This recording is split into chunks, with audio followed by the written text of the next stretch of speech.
Термин «старый Казахстан» прежде всего ассоциируется с самыми близкими родственниками экс-Ельбасы.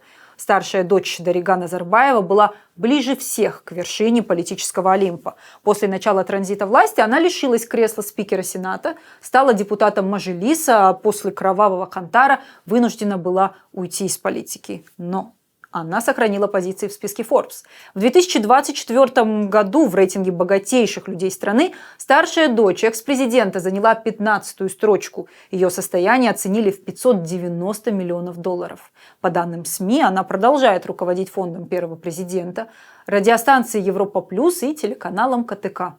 На счетах у сына Дариги Нурали Алиева, по информации Forbes, $220 миллионов, которые он с удовольствием тратит на походы с сыном на рыцарские вечеринки в Каннах и на видеоблог своей собственной супруги Аиды Алиевой. Келен Дариги Назарбаевой, к слову сказать, запустила тренинги для безработных, а еще она учит аудиторию, как ладить со свекровью и как добиваться дорогих подарков от мужчин.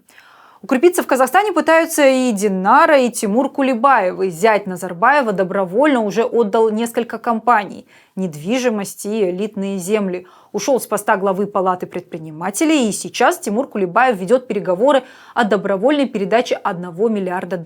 Информация о том, что именно он хочет получить взамен, не разглашается. Расставшись с ярдом зеленых, семья Кулебаевых точно не обеднеет в их активах. Халык-банк, нефтегазовые компании и недвижимость по всему миру, а еще $миллиарды на счетах.